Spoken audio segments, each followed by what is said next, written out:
मैं कमिटेड हूँ, मुझे ये फील्ड अच्छी लगती है, मुझे मुल्क अच्छा लगता है, मैं यहाँ पे जो भी हो रूखी सूखी रोटी खा के गुजारा कर लूँगा, लेकिन भागूंगा नहीं। तो वो दिखाने के लिए आपको रिसर्चेस करने होते हैं अपने फील्ड में।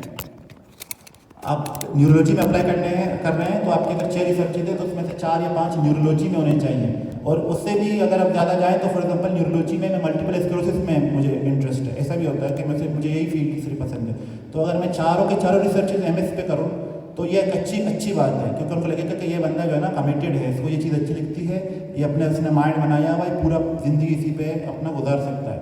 अगर आपको कार्डियोलॉजी में फॉर एग्जांपल पेसमेकर्स में इंटरेस्ट है तो आपने चारों रिसर्च एक ही टॉपिक पे किए। मतलब ऐसा नहीं है, आप ये सोच सकते हैं ना कि मैं डाइवर्स अपना प्रोफाइल बनाऊंगा रिसर्चेस के हवाले से, उसको लगेगा कि इसको ये भी आता है, इसको ये भी आता है, इसको ये भी आता है। ये अच्छा अप्रोच नहीं है, क्योंकि आप डिस्पर्स्ड लगेंगे ना, कमिटेड नहीं लगेंगे। मतलब ये कि आपको जो भी मिला आपने कर लिया, आपके अपने एक्टिवली रिसर्च नहीं की एक ही टॉपिक पे। तो रिसर्च अगर आप कर रहे हैं, आप एक ही टॉपिक को पकड़ें जिसमें आपको इंटरेस्ट है मैच के लिए, उसी पे ही रिसर्च करें, तो ये आपके लिए ज़्यादा बेहतर होगी। अच्छा, ये चीज़ें जो हैं ऑब्जर्वेशंस, रिसर्चेस, ये आपको आपके प्रोफाइल को ऑगमेंट करेंगी, बेहतर बनाएंगी, ज़रूरी नहीं है दोबारा एक दफ़ा बता रहा। अच्छा, रेजिडेंसी एप्लीकेशन, जैसे मैंने पहले बताया था कि सेंट्रलाइज्ड सिस्टम होता है। एरास जो है CV कहते हैं उसको, उनके वेबसाइट पे खुलता है। यूजुअली अगस्त सितंबर में एरास के CV सबमिट होना शुरू हो जाते हैं। सितंबर 30 लास्ट डेट होता है एरास CV का। आपके जितने LORs हैं, जितने ट्रांसक्रिप्ट्स हैं MBBS के, लेटर एक होता है डीन का अपने यूनिवर्सिटी का, वो सारी चीज़ें, खैर उसके बारे में आपको फिर जब वो टाइम आएगा तो आपको इंशाल्लाह वो भी नॉलेज खुद ही मिल जाएगी। वो आपको जमा करनी होती है सितंबर 30 तक। सितंबर 30 में आप एरास सबमिट करेंगे, इसके बाद अक्टूबर, नवंबर, दिसंबर, जनवरी में आपको इंटरव्यूज़ आएंगी, और फिर मार्च को आपका मैच होगा। ये पूरा मतलब मैच का प्रोसेस है। अच्छा, यहाँ पे 2 रिसोर्सेज जो लिखे हैं मैंने, फ्रीडा और रेजिडेंसी एक्सप्लोरर, ये होते हैं ज़रूरी। एक तो मैच में कहाँ मुझे अप्लाई करना है।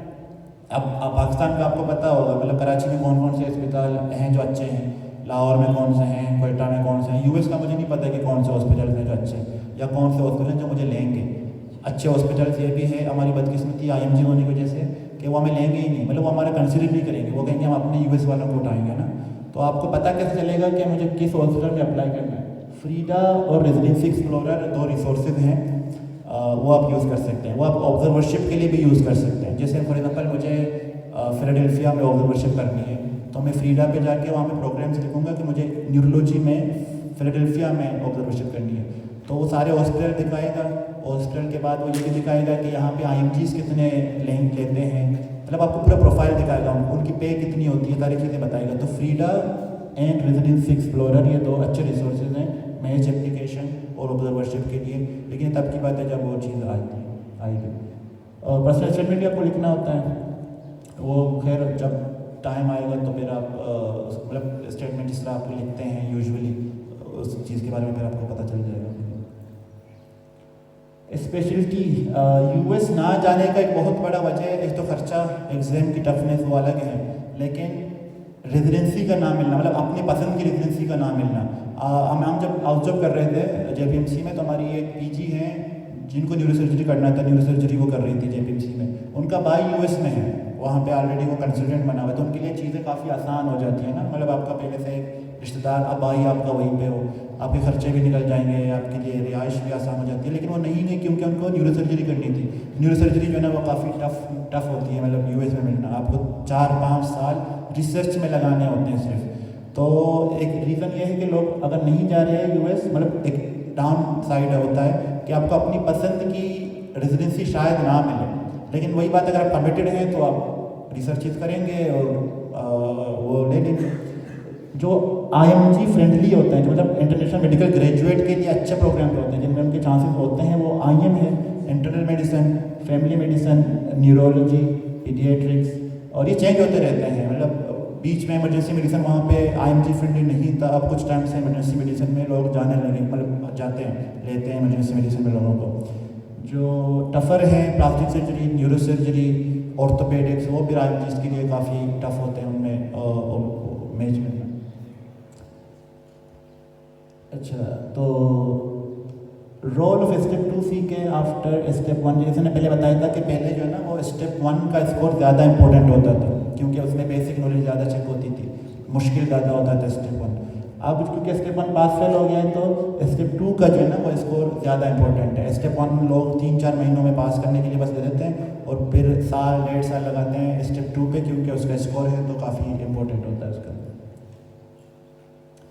अच्छा, टाइप यहाँ पे स्टेप 3 के हवाले से भी मैं कुछ कहना चाहूँगा, क्योंकि वीज़ा आगे आ रहा है तो वीज़ा से पहले स्टेप 3 डिस्कस करना ज़रूरी है। स्टेप 3 रिक्वायर्ड नहीं है टू सिट इन मैच, आप मैच में बैठ सकते हैं विदाउट स्टेप 3। लेकिन स्टेप 3 जब आप देते हैं तो उसमें 2-3 फ़ायदे होते हैं। एक तो यह कि आपका CV ज़्यादा स्ट्रॉन्ग होगा कि आपने एक एडिशनल एग्जाम दिया हुआ है। वैसे स्टेप 3 ज़रूरी है देना बाद में, मतलब आप जब मैच आपका हो जाए फर्स्ट ईयर जो है रेजिडेंसी का, उसके बीच में आपको स्टेप 3 देना ज़रूरी है, लेकिन मैच तक ज़रूरी नहीं है। मैच के बाद आपको 1 साल के अंदर देना होता है। अगर आप पहले दे दें तो उनको ये लगता है कि ये बंदे का पहले से एग्जाम क्लियर है, या स्कोर भी आता है, पता भी चलता है कि बंदा कितना काबिल है स्कोर के बेस पे। तो एक तो ये फ़ायदा हो गया कि आपका CV ज़्यादा स्ट्रॉन्ग होता है। दूसरा ये फ़ायदा है कि जो वीज़ा हम आगे डिस्कस करेंगे, H1B वीज़ा के चांसेस ज़्यादा होते हैं। H1B वीज़ा क्या है वो भी बताता हूँ आगे, लेकिन आपका स्टेप 3 के बाद H1B वीज़ा चांसेस ज़्यादा होते हैं। तीसरा ये फ़ायदा होता है कि आपको और भी बहुत सारे मुल्क हैं जो एक्सेप्ट करते हैं विदाउट इन एग्जाम्स। DHA है जैसे दुबई का, कतर है, और भी मतलब गल्फ़ कंट्रीज अमूमन हैं, वो आपका स्टेप 3 अगर आपका हो जाए तो विदाउट एनी फर्दर एग्जाम्स आप अप्लाई कर सकते हैं इन मुल्कों में, गल्फ़ कंट्रीज़ में। अच्छा, types of visas, B1 B2 ये एक ही कैटेगरी है। B1 B2 ये विजिटर वीज़ा होता है। अब जैसे मैं जा रहा हूँ, मेरा स्टेप्स हो गए, मुझे अब USC के लिए जाना है US, तो मैं B1 B2 वीज़ा पहले अप्लाई करूँगा। अभी मुझे J1 या H1B नहीं मिलेगा, मैं अपने ही अपने तई B1 B2 वीज़ा अप्लाई करूँगा। B1 B2 के बेस पे मैं जाऊँगा और वहाँ पे ऑब्जर्वरशिप से एक्सटर्नशिप्स करूँगा। अच्छा, दूसरा टाइप का वीज़ा है J1। अब मैं गया US, मैंने B1 B2 के थ्रू अप्लाई किया, ऑब्जर्वरशिप्स की, मैच में अप्लाई किया, मैच मेरा हो गया। मैच होने के बाद फिर मुझे अपने जो हॉस्पिटल वाले हैं वो खुद वीज़ा देंगे, स्पॉन्सर करेंगे, वो होता है J1 वीज़ा, मतलब हॉस्पिटल के थ्रू स्पॉन्सर होगा। B1 B2 आपको अप्लाई करना है मैच से पहले, ड्यूरिंग ऑब्जर्वरशिप्स, फॉर ऑब्जर्वरशिप्स। बाकी J1 जो है वो आपको यूनिवर्सिटी वाले देंगे आफ्टर मैच। अच्छा, H1B भी यूनिवर्सिटी वाले देंगे। J1 और H1 ये दोनों आपके मैच के बाद के वीज़ा हैं, वो दोनों यूनिवर्सिटी वाले स्पॉन्सर करते हैं। फ़र्क ये है कि H1B जब तक आपका नहीं होगा तो आप परमानेंट सिटीजनशिप के लिए अप्लाई नहीं कर सकते। अब J1 पे जब तक आप होते हो तो आप अपना एप्लीकेशन फॉरवर्ड नहीं कर सकते फॉर परमानेंट रेजिडेंसी। H1B जब आपको मिल जाए उसके बाद ही आप परमानेंट रेजिडेंसी के लिए अप्लाई कर सकते हो। H1B का अमूमन आपको H1B मिलेगा, उसके तकरीबन 5 साल बाद आपको रेजिडेंसी मिलेगी US में। लेकिन J1 पे अगर आप 10 साल भी हो तब भी आपको रेजिडेंसी नहीं मिलेगी। स्टेप 3 देने का यह फ़ायदा है कि आपके H1B मिलने के चांसेस ज़्यादा हो जाते हैं। तो ये स्टेप 3 का एक पर्सपेक्टिव था। 3 टाइप्स होते हैं वीज़ा के। अच्छा, exam cost and application fees, वो अभी आगे हम डिस्कस करेंगे कि आप एग्ज़ाम कितने का खर्चा होता है, फिर US जाने के जो होते हैं उसके कितने खर्चे होंगे। ये दिख नहीं रहा होगा शायद आप लोगों को। इसमें यह है कि ब्रेक डाउन किया हुआ है पूरा कॉस्ट का। टोटल कॉस्ट जो आपके एग्जाम्स का होता है वो तकरीबन $3,500। डॉलर टर्म्स में इसलिए लिखा है क्योंकि वो फ्लक्चुएट करता रहता है हमारा पाकिस्तानी रूपी। जब मैंने स्टार्ट की थी स्टेप्स की प्रिपरेशन तो उस टाइम 200 का था, अब बीच में 350 तक चला गया, तब वापस 270 तक है। ऐसा ना हो कि एक दफ़ा हम चले जाएँ फिर 100 का हो जाए, फिर हमें नुकसान होगा, क्योंकि हमने 200 के हिसाब से खर्चे किए, वापस हमें 100 का मिल रहा होगा। खैर, लेकिन जाएगा नहीं 100 पे। 3,500-4,000 के बीच में डॉलर में आपका खर्चा होता है एग्जाम्स का। अब इसमें जो एग्जाम्स का खर्चा है ना, वो अब यूएल काउंट करेंगे हम इसमें। ओरिजिनल यूएल जो होता है वो $500-600 का मिलेगा साल का ना। हमने कहा था कि वो 30,000 रुपीज़ में, जो कि $100 बनते हैं, $500 और $100 में मतलब देखिए कितना फ़र्क आता है। तो ये 3,500 को हम कम कर सकते हैं अगर हम दूसरे रिसोर्सेज यूज़ करें, यूएल ओरिजिनल की बजाय क्रैक्ड वर्जन यूज़ करें। कम resources, for example emboss use ना करें। फॉर एग्जांपल एम्बोस अगर यूज़ कर रहे हैं तो एम्बोस का जो 5 दिन वाला ट्रायल वाला वर्जन है वो यूज़ करें। इस तरह से आप अपने कॉस्ट कम कर सकते हैं। कुछ कॉस्ट हैं जो कि चेंज नहीं होंगे, वो एग्ज़ाम फीस है। ECCMG रजिस्टर करने के $100 होते हैं। एक एग्ज़ाम का स्टेप 1 का $2,100 है, $1,200। $1,200 तकरीबन पाकिस्तान के 3.5 लाख बनते हैं। तो स्टेप 1 के 3.5 लाख, स्टेप 2 के 3.5 लाख, स्टेप 3 के 3.5 लाख, और ECCMG सर्टिफिकेट लेने के 2.5 लाख। तो ये कॉस्ट हैं जो कम नहीं होंगे, रिसोर्सेज के जो कॉस्ट्स हैं वो कम हो जाते हैं। ओवरऑल मैं यही कहूँगा कि ECFMG सर्टिफिकेट तक आपके 15 लाख तक लग जाते हैं वीज़ा के साथ। वीज़ा उसमें है, मतलब 15 लाख में आप इस काबिल हो जाते हो कि आप अब US जा सकते हो, अपने स्टेप्स भी क्लियर हो जाएंगे, आपका वीज़ा भी हो जाएगा और शायद टिकट भी आपका 15-16 लाख के अंदर आ जाए। तो ये खर्चा है जो कि आपको पहले 2 साल में करना होता है या 1 साल के अंदर। ये है कि ये सारे आपको एक साथ नहीं देने होते, आप पहले रजिस्टर करते हो, फिर यूएल खरीदते हो, फिर एग्जाम फीस भरते हो, मतलब ये पूरी एक जर्नी होती है 1.5 साल या जितना टाइम आपको लगे उसके थ्रू आपको देना होता है स्टेप बाय स्टेप, लेकिन तकरीबन 15 से 16 लाख लगते हैं। मेजर जो खर्चा है ये इसकी रिसोर्सेज वगैरह आ जाते हैं। मेजर जो खर्चा है वो आपका एक एरास का है जो आप मैच के लिए अप्लाई करते हो, और दूसरा है आप US में रहने का खर्चा जो आपका होता है। एरास क्योंकि अभी तक मैं इस बात उससे नहीं गुजरा तो आपके अपना पर्सनल एक्सपीरियंस नहीं बता पाऊँगा, लेकिन तकरीबन $5,000 तक लगते हैं। अगर आप 200 या 150 प्रोग्राम्स में अप्लाई कर रहे हैं तो एरास के आपके $5,000 तक लगते हैं, जो कि पाकिस्तानी बनते हैं 14 लाख तक।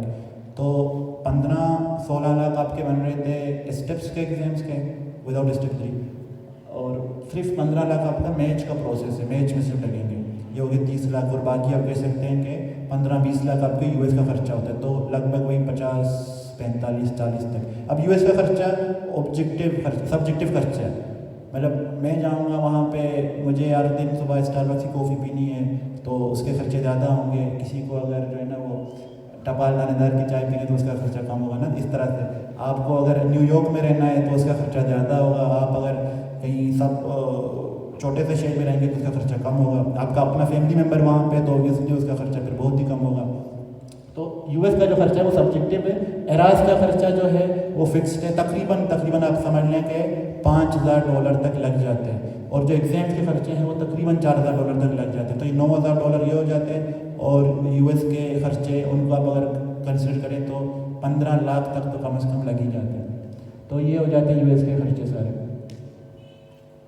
अच्छा, टाइम मैनेजमेंट, मैं अगर अहल होता टाइम मैनेजमेंट के बारे में बात करने तो मैं शायद कर लेता, लेकिन मेरे ख्याल से जो इस रूम में सबसे बुरा टाइम मैनेजर है वो मैं खुद हूँ। अब आप देख लें टाइम मैनेजमेंट किस तरह आपको करनी होती है।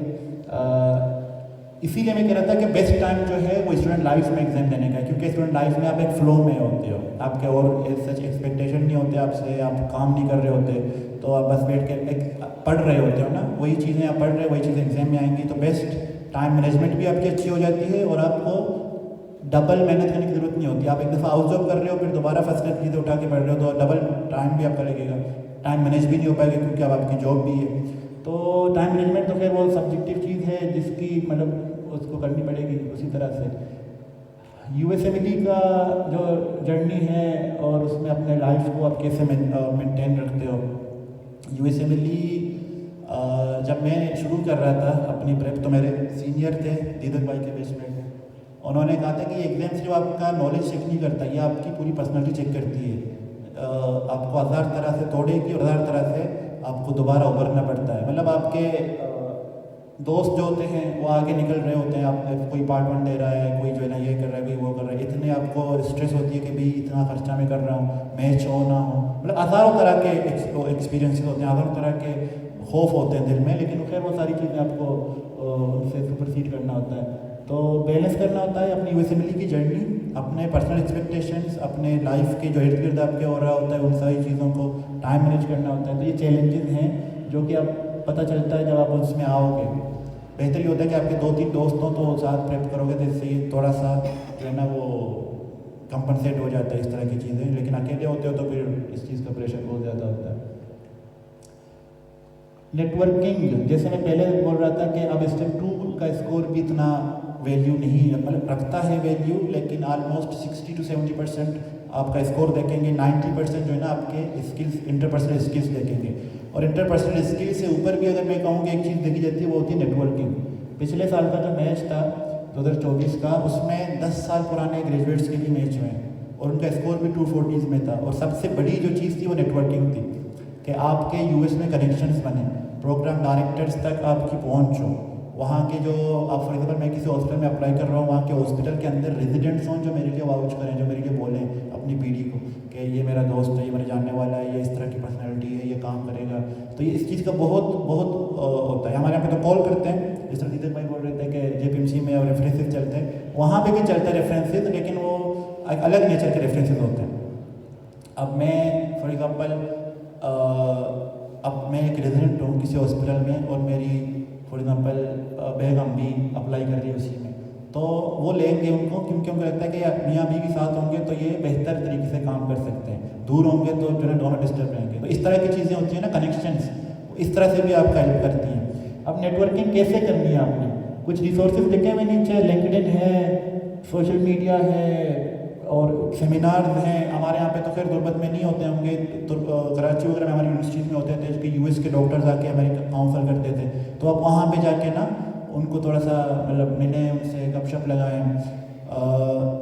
इवन आप अपने यूनिवर्सिटी में प्रोग्राम्स कर भी सकते हैं, जैसे आपसे किसी की बन जाए, बातचीत हो जाए यूएस के डॉक्टर की, तो आप उनको कहें कि मैं जो है ना एमएमसी से हूँ, हमारे यहाँ पे करियर काउंसलिंग के सेशंस नहीं होते, लोगों को इन्फॉर्मेशन नहीं है, तो काइंडली आप वीडियो सेशन या कि अगर आप पाकिस्तान आ जाएँ तो आप फिजिकली कोई सेशन कर सकते हैं। इस तरह भी हमारे लोगों ने कंटेंट्स बनाए। मेरे जूनियर्स हैं जिन्होंने अपने जेसीयू में इवेंट्स अरेंज किए और उन इवेंट्स के थ्रू उनका कॉन्टैक्ट बन गया। वो डॉक्टर उनके साथ कॉन्टेक्टेड है, रिसर्च में भी उनको हेल्प करते हैं, और ऐसे भी है कि वो कहते हैं कि जब आप आओ यूएस तो हमें बताएं, हम आपका जो है ना मैच कराने में हेल्प करेंगे। तो कॉन्टेक्ट इस तरह से बनते हैं आपके। उनके प्रोफाइल पे जाएं, लिंक्डइन वगैरह पे उनसे सवालात पूछें, अगर हो सके तो उनको करियर काउंसलिंग सेशन इस तरह की चीज़ों में इन्वॉल्व करें, उनको बोलें कि हमें आपकी ज़रूरत है, इस तरह से ना। अच्छा, एक दोस्त ने बड़ी अच्छी बात बोली थी कि आपके रिलेशंस तब अच्छे होते हैं, इस तरह नहीं कि आप किसी को हेल्प करें, जब आप हेल्प मांगते हैं ना तो उसका और भी ज़्यादा मजबूत बॉन्ड बनता है। तो आप जब जाएंगे अपने सीनियर से हेल्प मांगेंगे तो आपका बॉन्ड ज़्यादा मजबूत बनता है एज़ कम्पेयर टू जब आप किसी और की हेल्प करेंगे।